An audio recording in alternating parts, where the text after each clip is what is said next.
joining us right now is a man who is, as Dan Patrick would say, en fuego. His massive comedy show this weekend in New Orleans, Nikki Glazer, Tony Hinchcliffe, Bert Kreischer, and this man as Dr. Phil. Ladies and gentlemen, Adam Ray. Guys, happy to be back. Dressed up for you. Yeah, you're wearing a T-shirt that it does look like to me from here is the cast of Murphy Brown. Well, so what do we have here? Cancel your doc appointment, Rich. You've got 20/20 vision. This is an authentic. I got a buddy that makes these shirts where he tries to combine things that I think normally don't go together, and then he puts them. He's got a weird Nicolas Cage shirt with it's Brock's son with Nicolas Cage's like in a Nicolas Cage movie. It's like so this is Murphy Brown, Candice Bergen. Nice. I'm just trying to give shout outs here. It's Super Bowl week. You guys have had every guest on this show except for Candice Bergen. Except for Candice. I didn't want to bring it up and make it weird. I know that. I know you did reach out. She has the same agent as Troy Aikman. Wouldn't that be wild? That would be wild. Some guy out there is like, I got Bergen, I got Aikman. Trying to get him a show. Trying to put them together like Martha and Snoop, but so far no bites. No bites. Pun intended. No bites. You're wearing a Seattle Sonics hat. Always. But to a Super Bowl. If you've seen, oh God, I didn't feel bad about it until just now. No, I'm just saying. I mean, Chris went to the Super Bowl in Minnesota for New England versus Philadelphia, and he was my +1 because New England made it. He was my +1 in Roger Goodell's suite. No and way. he showed up in a Red Sox hat. I don't know why this is a point of contention with you. Because you don't wear baseball gear around the NFL commissioner. Stop it! You're doing a thing. I opened it, but it was like dirty and sweaty and gross. I always wear that hat. Like I have it right here. Dude, that's a new hat, though. You're the guy that goes to the Blind Melon concert wearing a Nirvana T-shirt, and you can't do needs that. To stop. You can't do that. But you're hanging around like Eddie Vedder. You know what I mean? Yeah, dude. Read the room. You know what I mean? Well, look, It's okay.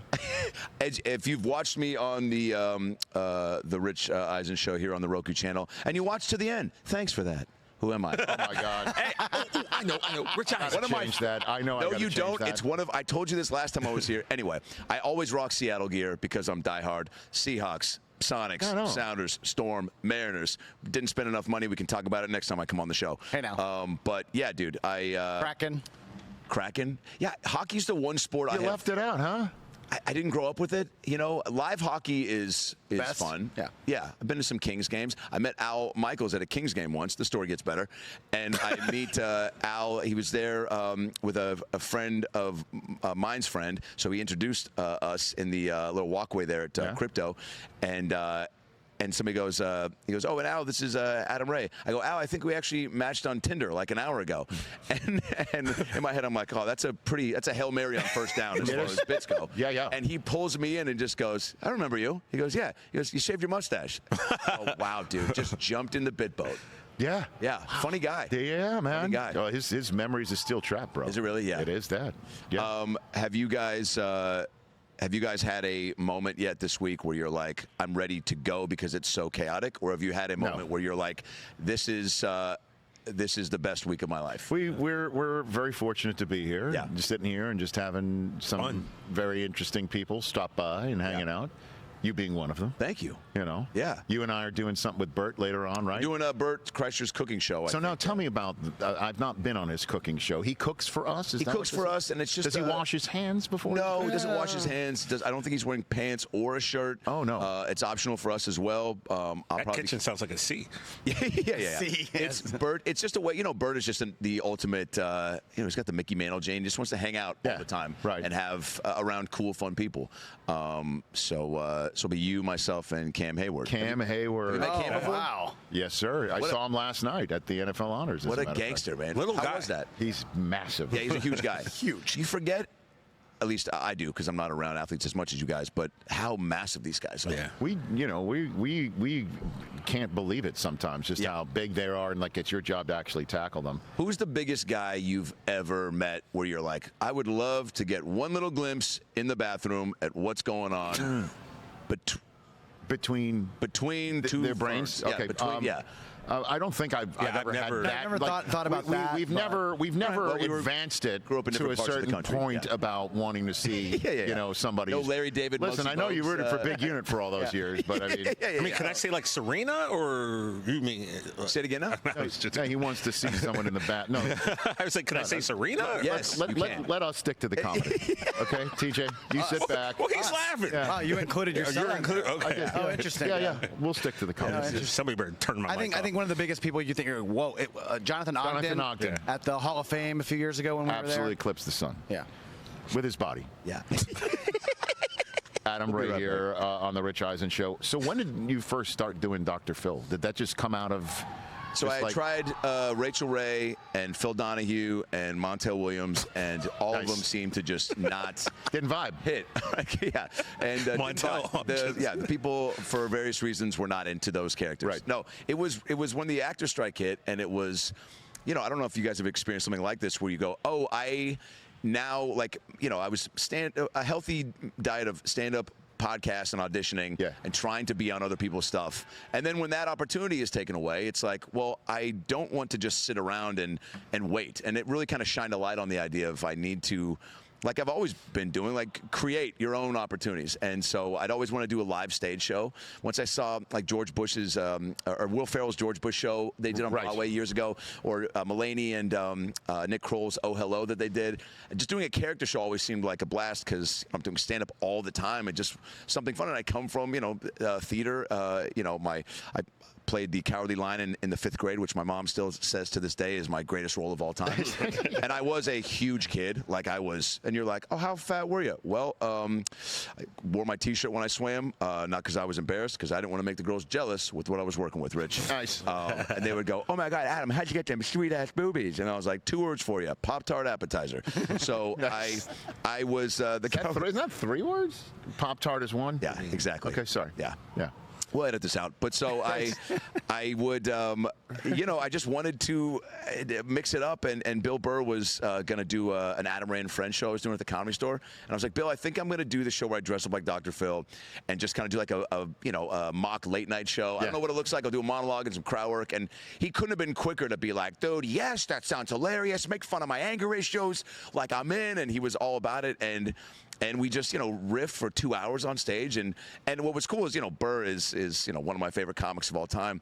And getting to kind of riff with him and, as I found with the character, be a little abrasive like Phil is. There's real Phil episodes, which I've only ever watched maybe 10 to 15 minutes of the actual show. That's it? Where I've picked up a couple things of just, some girls like, I don't smoke weed. He's like, well, your mom begs to differ. And I'm going to bring her out in a second. But I didn't come 90% of the way to get 10% of the information. Hold that thought. We'll be right back.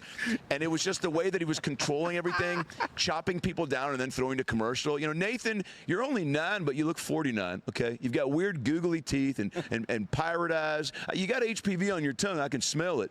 You're at rock bottom. We got to get you to rock top and figure out who's driving the depressive submarine inside your heart. Nathan, give me one reason why you're not a loser, okay? And I'll give you 10 reasons why everyone in your family wishes you were dead. We'll be right back. And every time he did it, I was like, this guy is like... it was so funny, and so it seemed like a fun guy to parody, and then find your own version of it through. So getting to hit and hug Burr was fun, and now we've done, 30 shows at the store. Now we're on a 30-city theater tour. These 3,000 to 5,000 seat theaters that are selling out months in advance, and then we had the Netflix special where Real Phil came on. He came on, yeah, which was so. Cool. So when you started doing it, and it was clearly a hit, and it was clearly working. Yeah, but were you concerned that Phil would find out, and like you go to your mailbox every day, hoping there's no cease and desist letter in it? Yeah. You know what I mean? 1,000%. I think I always felt pretty. Confident in my just intent with it all. I was never trying to blur the lines or say things that would, be disparaging to him. So keeping it silly was always the move. Like we had a show last week and I brought out Johnny Knoxville, and I talked about how my fear, everyone's got fears. Mine is being featured on America's Funniest Home Videos, getting smacked in the nuts and going down hard and not being a man about it.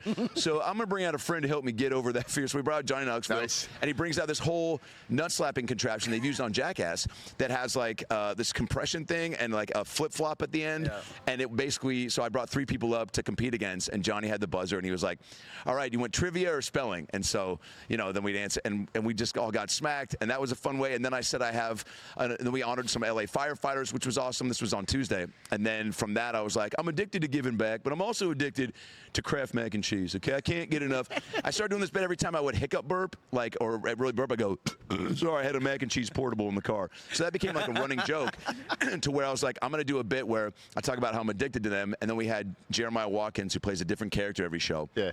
Come out dressed as an Easy Mac, and I started singing Teddy Swim's Lose Control, Something's got a hold of me lately, yeah, I don't know myself anymore. And then I stopped singing and go, I don't have the pipes or the passion to get through this. Let's bring out the real deal. And then Teddy Swims came out and just murdered it as me and a guy dressed in a mac and cheese portable, like interpretive danced and made love, and it was beautiful. I'll send you a link, but it was wild. So getting to like add different elements for every show and make it, like it's not SNL, but like just a variety. It's got something for everybody. Yeah, it's you're killing it, man. We're gonna have Rich Eisen on it when it works, when the schedules work. I know. Maybe when things slow down. When things slow down, I would love to be involved in whatever you're doing, and to get Dr. Phill on the show. Oh, that's happening. Our Los Angeles studios. That's happening. I've been trying to pull off that caper for a while. Yeah. But out of everything you just said that I kind of want to revisit, Johnny Knoxville kept the actual. I guess Jackass used nut slapping device. Yeah, it existed. Isn't that fun? And he brought it. He brought it. Harrison Ford probably held onto the whip from Crusade. Knoxville's like, don't toss the nut slapping. Whatever you do. Yeah. He told everybody back in the production staff. Yeah, they're not putting it in the Smithsonian, but his response. I mean, that's what's so cool about this business, right? It's like, you guys have met so many cool people, but he got such a wild pop because. It's also like I like bringing people to the Comedy Store for those shows and on the live shows that people aren't expecting to see. And if you stick around long enough and you're not a total piece of crap, you make some cool relationships. And I just threw a Hail Mary to Johnny on Instagram, and there was a message that I sent him 10 years ago when Brad Williams and I were doing a podcast, me asking him to be on the podcast, and he didn't respond to that. But then he saw this one where I was like, would you ever want to come on the Dr. Phill show? And he got back and was like, first of all, sorry for leaving you on scene 10 years ago. Right? You were probably getting hit up all the time, but he was like, I'm a fan, and I'd love to, come on. And he had all sorts of ideas too. He was like, we could do fake, or not fake. I suggested a fake beer bottle, and he was like, with all due respect, everything I do is real. Yeah. I commit, so we could do a real one. And I was like, let's do it. And then my best bud Norm, who helps produce the show, was like, nah, you're not doing that. And then I was like, well, Johnny suggested pepper spray up my butt. And Norm was like, nah, you're not going to do that either. And then I was like, all right. And then he's like, what about the nut slapping thing? He's like, yeah, you should definitely do that. And he's just so, he's a little crazy with it. But you have to be doing that show, Adam Ray as Dr. Phill Unleashed is available for streaming on Netflix, which obviously is something you could see right here through the Roku portal. About Last Night podcast, wherever you get your podcast. Your stand-up dates as Dr. Phill live.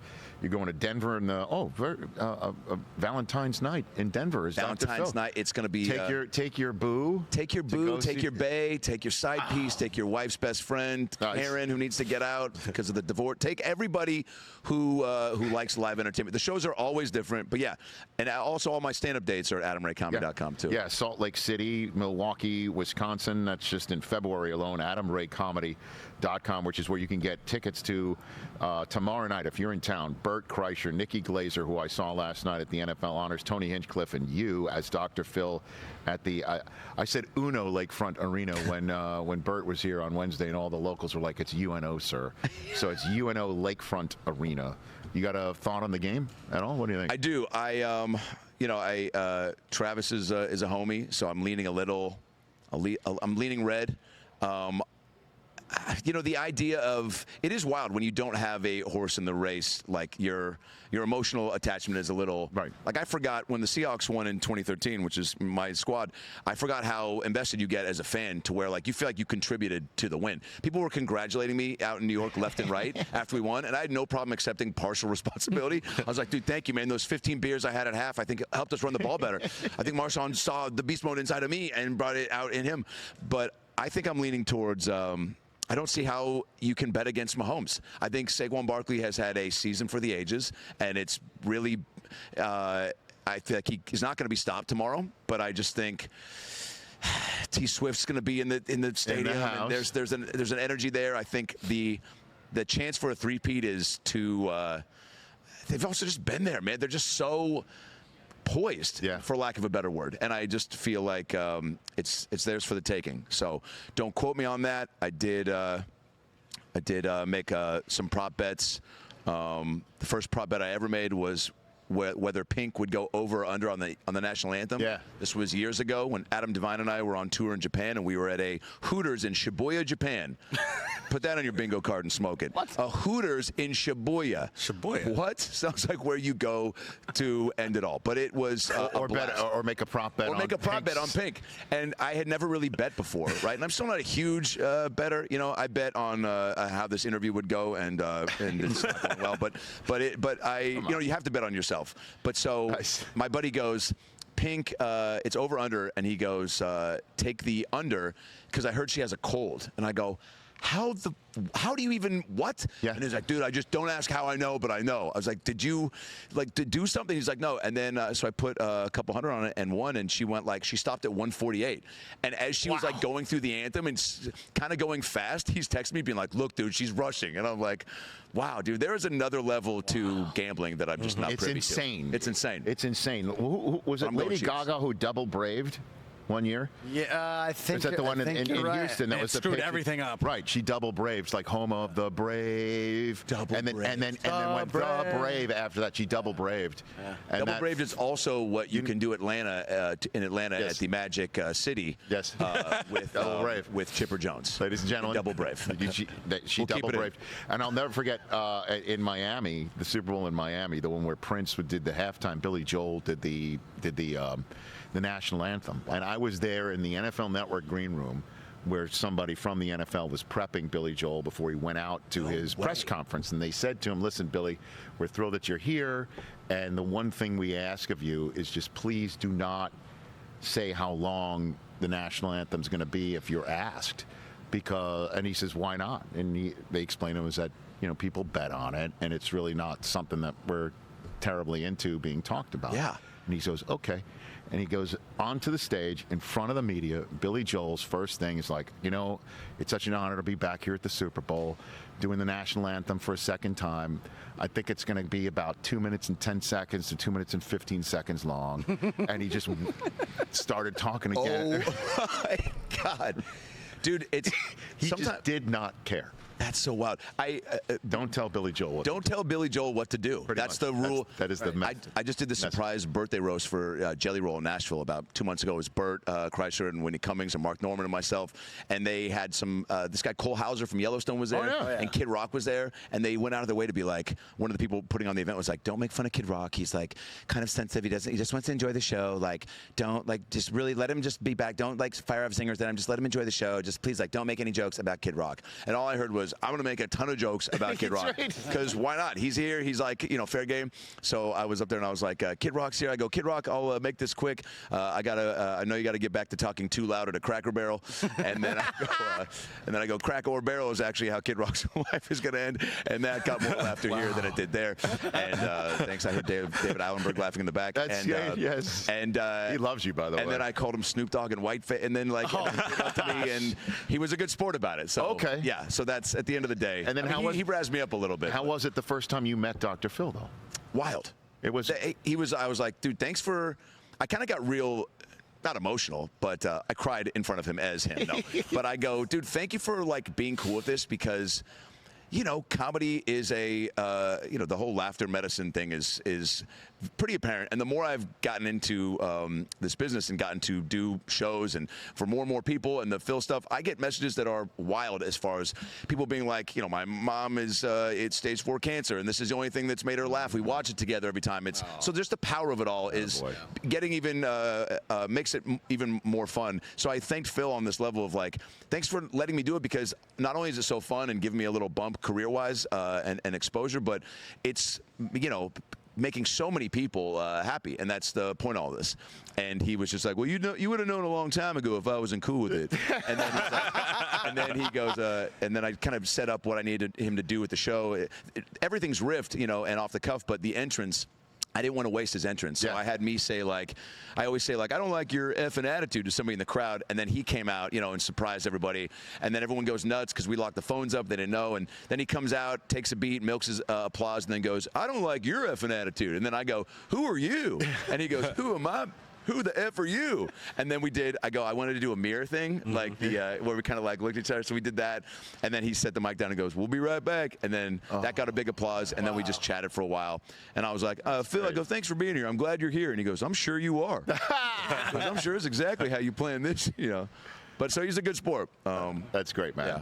And Adam Ray is Dr. Phill tomorrow night again. Bert Kreischer, Nikki Glazer, Tony Hinchcliffe, 7 Eastern or 7 Central right here at the UNO Lakefront Arena. Adam Ray Comedy is also .com is where you can check out your Adam Ray's Dr. Phill live stand-up dates and check out Dr. Phill Unleashed right now on Netflix here through the Roku portal. You're the man. Thanks. I love you guys. Man. Shout out to my beautiful wife Amanda, who's here, who's never been to New Orleans, who's a big fan, and who lets me dress up and play pretend. One night after doing a Phill show, Chappelle did a secret show at the Belly Room of the Comedy Store, so I stayed in makeup to watch him, and then I had to sleep in the makeup, and she woke up in the middle of the night and saw me in full makeup, and I took the stash off, obviously, but she was awakened to not something, her future, but but also, yeah. I've never really met, but she is definitely a rock star. Certainly seeing your videos that I follow on at Adam Ray Comedy. Thank you. Of you as the husband finding out what the wife is doing behind his back, and it's Fake one unmentionable thing after another. I cannot mention even reference on this on this it's show. Your show. Do whatever you want. No. Okay. I want to continue doing it. Smart move. In fact, I can't imagine that your actual wife sees that, but that's impressive. And that you're still married. Congratulations. Thank you, bro. Adam Ray, everybody. Catch the Rich Eisen Show every single day on the Roku channel, 12 to 3 Eastern, for free.